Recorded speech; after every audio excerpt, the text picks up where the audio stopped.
Bom, vamos lá, pessoal. É, Nós vamos começar a falar hoje sobre energia solar. E eu já tinha deixado 2 vídeos sobre o processo produtivo de placas solares lá no Moodle, tá? Então vamos começar a falar sobre aqui o princípio da radiação solar, tá? E para entrar no assunto e aí a gente começa a desenvolver. Bom, de acordo com a literatura, o Sol é considerado o precursor aí de todas as formas de energia, né?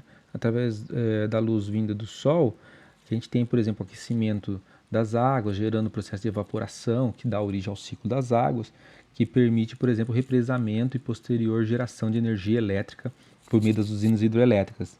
Também a radiação solar tem influência direta na produção de energia eólica, porque a energia advinda do Sol interfere na circulação da atmosfera, na circulação do vento na atmosfera, né, fazendo com que o ar aquece o ar, né, então o ar mais quente se torna menos denso e ele eleva para as partes mais altas da atmosfera e o ar mais frio, mais pesado desce e isso faz circular todo o ar na atmosfera, causando o deslocamento de massas de ar, e esse deslocamento de massa de ar faz virar as usinas com aerogeradores, né, com as usinas eólicas, produzindo energia elétrica.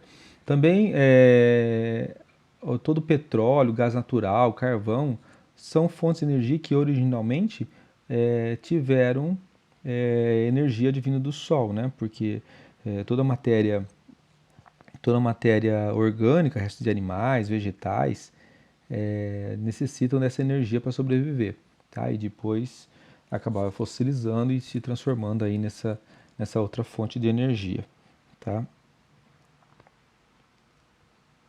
Então, só para você ter uma ideia, a Terra anualmente recebe 1,5 vezes 10 a 18 kWh de energia, que corresponde, na verdade, a 10.000 vezes o consumo mundial de energia durante um ano. Então, se a gente tivesse condições tecnológicas de captar toda essa energia que chega na atmosfera, chega na Terra, né, a gente conseguiria, né, com apenas um ano de energia vindo do Sol, a gente conseguiria suprir aí 10.000 vezes o nosso consumo anual de energia. Tá? É um valor extremamente elevado. Bom, mas por que isso não acontece? Porque a gente tem aí algumas características que impedem. Então, se a gente for começar a nossa análise, vamos olhar lá primeiro o quanto de energia o Sol irradia. Tá? Então, se a gente considerar que a radiação é uma onda eletromagnética, né, que são compostas de infravermelho, luz visível e ultravioleta, que são emitidos pelo Sol de maneira permanente, tá? Nós temos lá, podemos considerar então que a intensidade de radiação emitida pelo Sol pode ser calculada pela constante de Stefan, né, vezes a temperatura elevada à quarta. Tá? Essa constante, né, tem um valor aí de 5,67 vezes 10 a menos 18, né, e a unidade é watt por metro quadrado vezes a temperatura em graus Kelvin, né, em Kelvin ao quadrado, desculpa, em kelvins ao quadrado, tá? E esse valor de intensidade acaba resultando aí sendo em watts por metro quadrado, tá? Essa é a unidade da intensidade de radiação emitida pelo Sol, tá? Bom, já pode propor 2 exercícios, né? O primeiro vamos determinar a intensidade de energia aí emitida pelo Sol. Tá? Para isso, nós podemos considerar que o Sol é aproximadamente uma esfera. Então, você dá uma consultada, ver qual que é o diâmetro, qual que é o raio solar, né? Para poder calcular a área da superfície. Então, eu teria que calcular a área da superfície de uma esfera, no caso, essa esfera é o Sol, tá? E, e depois usar também a temperatura, só que a temperatura, lembrando que a temperatura tem que ser em Kelvin, tá? Bom, em torno de 6.000 graus, vai lá, em Kelvin vai dar em torno aí de 6.000 e pouco também, mas vamos considerar que a temperatura temperatura do Sol em Kelvin é de 5.760, tá? 5.760, tá? Kelvins, tá? Então com base nessa temperatura, né? E de posse da equação da superfície de uma esfera, né? Se vocês lembram lá, 4πr², dá para calcular aí, dá para determinar a intensidade de energia emitida pelo Sol e também determinar a potência, né? Já que potência é a intensidade por área, né? Então, como você multiplica pela área, você tem a potência. Tá? Então, vou deixar esses dois probleminhas para vocês responderem e entregar. Tá ok? É bem simplesinho. Legal. Vamos lá. As medidas feitas por satélite indicam que a intensidade que chega na atmosfera, que chega lá no topo da atmosfera, é igual a 1.350 watts por metro quadrado. Tá? Então, vocês vão calcular lá, vão ver qual que é a intensidade emitida pelo Sol, só que como o Sol está muito distante, tá? Depois, o quanto dessa intensidade de radiação chega no topo da nossa atmosfera, tá? Bom, alguns satélites já mediram isso, né? E dá para calcular também, mas ficou aí um valor aí em torno de 1.353 watts por metro quadrado, tá? A intensidade emitida pelo Sol é da ordem de 10 a sétima, né? Então é bem maior que isso. Muito bem. No nível do solo da Terra, a gente tem aí 3 fatores que atenuam mais essa intensidade. Quais são os fatores? O primeiro deles é a influência atmosférica. Então, essa intensidade emitida pelo Sol, tá, caminha pelo vácuo de maneira como é uma radiação eletromagnética, né, até chegar no topo da nossa atmosfera. Só que a hora que chega no topo da atmosfera, para penetrar na atmosfera vão acontecer alguns fenômenos físicos, né, que vão atenuar essa intensidade. Tá? E quais são as interferências, então? Bom, então tem, primeiro, a influência da atmosfera. Tá? Cerca de 30 a 40% da energia incidente é refletida pela atmosfera. Tá? Depois, uma parte é absorvida pela atmosfera, tá? Dependendo da densidade, tá? Da densidade do ar. Isso, a densidade é lógico. A densidade é função da temperatura e da pressão, né? Qualquer massa de ar muda a sua característica, muda a sua densidade, mudando a temperatura e mudando a pressão.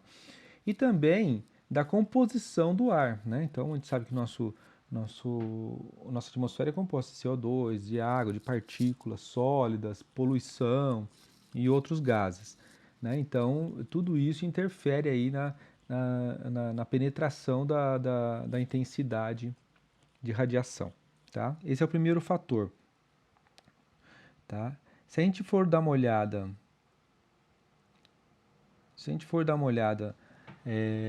num gráfico que mostra o espectro, né, de radiação solar, tá? Então, aqui esse gráfico da figura 7 está mostrando aí o espectro da radiação solar, né, desde 0 até 2.100 watts por metro quadrado, tá? E no eixo horizontal a gente tem comprimentos de onda. Então, olha que interessante. Nós temos aí comprimentos de onda. É lógico que a nossa atmosfera, como ela tem ozônio, né, então ela filtra os raios ultravioletas, que são extremamente prejudiciais, né, e isso é muito bom, né? Então reparem que conforme o comprimento de onda vai aumentando, né, menos intensidade de radiação vai penetrando na atmosfera, tá? Essa curva aqui é marrom, tá, do gráfico, né? E na verdade o que passa mais é a luz visível, né? Que é a luz que nos interessa, que é a luz que é convertida aí, que a gente usa aí para todos os processos aí bioquímicos na Terra, tá? Que é a luz que não interessa. As prejudiciais são filtradas pela camada de ozônio, pela atmosfera, tá? Então a gente vê que aí passa aí, ó, ó, se for comparar aqui, ó, o que chega no topo, né, chega lá quase 2.000 watts por metro quadrado, só que já penetra na atmosfera, né, bem menos que isso, né, em torno aí de 1.200, tá?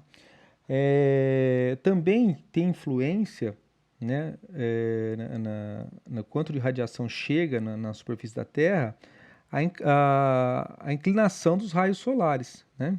Por quê?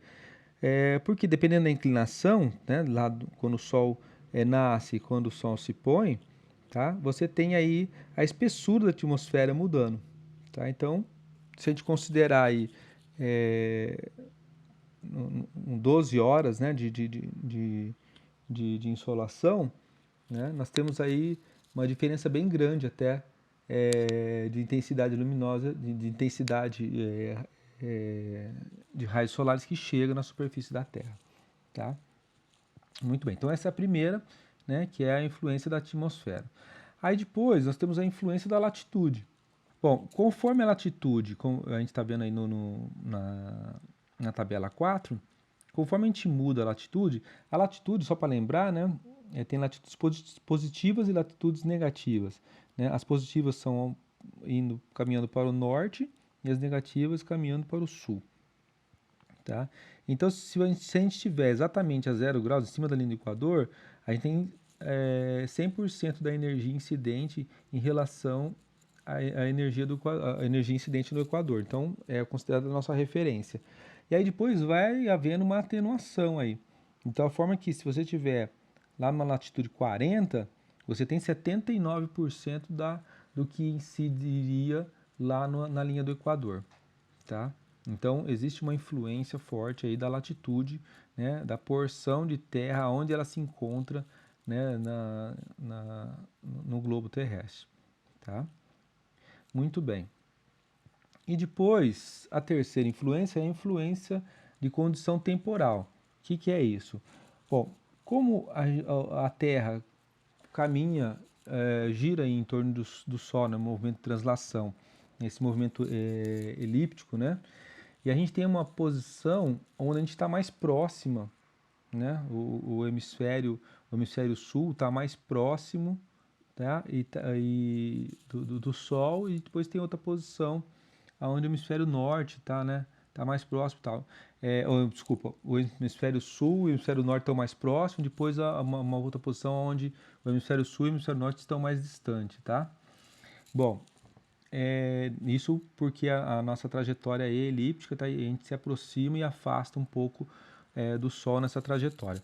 Bom, se a gente considerar essas variações, tá? Então nós podemos ver aqui na tabela 5, que traz o número de horas de insolação, né, dependendo da latitude, tá? E considerando aí uma média, né, dos valores de mês diária e a média mensal, né? Então foi feita uma média mês a mês, tá? Então foi colocado mês a mês, né? A média diária foi colocada aí mês a mês e considerando também a latitude.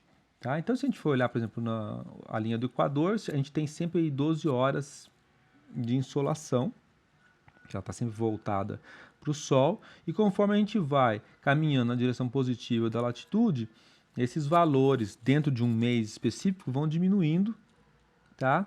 Por exemplo, em janeiro ela vai diminuindo, se eu caminhar por norte, em janeiro, tá? Esse valor sai de 12 e vai chegar até zero, lá a 90 graus, tá? Na latitude de 90 graus, tá? Se eu tiver, por exemplo, lá em julho, no meio do ano, né? No Equador continua 12 horas de insolação, né? Só que lá no polo, né? Lá na latitude 90, lá no polo, no polo norte, a gente tem 24 horas de sol no dia. E esse valor tem os seus valores intermediários aí, tá? Então isso acontece aí para o norte e para o sul. De forma geral, a gente pode notar que os valores anuais, vamos pegar, por exemplo, o valor de lá do Polo Norte, tá? Latitude 90. Nós temos aí, em média, 4.476 horas de insolação, tá? No ano. Na latitude 40, né, que é mais ou menos o meio do caminho, a gente tem 4.399, 4.400 horas. Então, reparem que é uma variação até pequena, né, em relação ao total, tá? Se a gente pegar, por exemplo, o sul, é a mesma coisa, tá?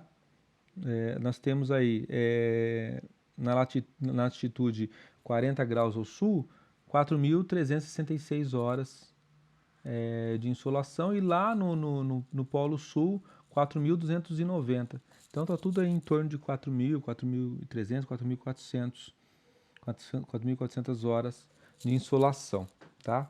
Por quê? Porque como os valores variam mês a mês, tá? Então, se a gente pegar, por exemplo, na latitude 40 ao sul, né, os valores começam, por exemplo, em janeiro com 14 horas, né, e depois, quando chega lá em julho, nós temos só 9 horas de insolação. Tá? E depois vai aumentando novamente até chegar às 14 horas, 14 horas,8 lá em dezembro. Tá? Então, existe uma influência também temporal, né, por causa do movimento de translação da Terra, na quantidade de intensidade aí de raios luminosos, da intensidade de radiação que chega na superfície da Terra. Tá? Muito bem. A classificação dos sistemas fotovoltaicos é definida por norma da BNT, mais especificamente pela NBR 11.704, sistemas fotovoltaicos, que trata da classificação desse tipo de sistema, além de configurações, né, e definições e tudo mais. Bom, quanto à classificação propriamente dita, os sistemas fotovoltaicos podem se destacar aí como sendo interligados aos sistemas, sistema elétrico de fornecimento de energia, ou isolados. Tá? Então nós temos aí sistemas isolados e aqueles sistemas que são conectados à rede elétrica. Tá? E depois, quanto à configuração, nós temos os sistemas puros, né, que são aqueles que somente se utilizam geradores fotovoltaicos, e temos os sistemas híbridos, que podem ter geradores fotovoltaicos e também outros tipos de geradores. Bom, ainda falando dos sistemas isolados, esse tipo de equipamento demanda mais equipamentos para poder funcionar. Como ele está isolado, né, então você precisa ter uma maneira de armazenar essa energia para que você tenha energia disponível nos horários onde você não tem a incidência de raios solares. Tá? Então, você, além das placas solares, né, e dos inversores, você também precisa de um equipamento para poder carregar a bateria, pegar essa energia e carregar a bateria, tá? E as baterias propriamente ditas. Tá? No segundo tipo, os sistemas conectados à rede, é o sistema que fica mais barato, porque o seu funcionamento é interligado. Então a gente não precisa armazenar energia. Você pode simplesmente pegar essa energia e já injetar na rede, e aí o medidor vai fazer o meio campo, né? Se você está gastando mais energia do que está produzindo pelas placas, você absorve energia da rede. Se você está produzindo mais energia do que está consumindo, então você injeta esse valor na rede e o medidor faz essa medição e credita ou debita da sua conta.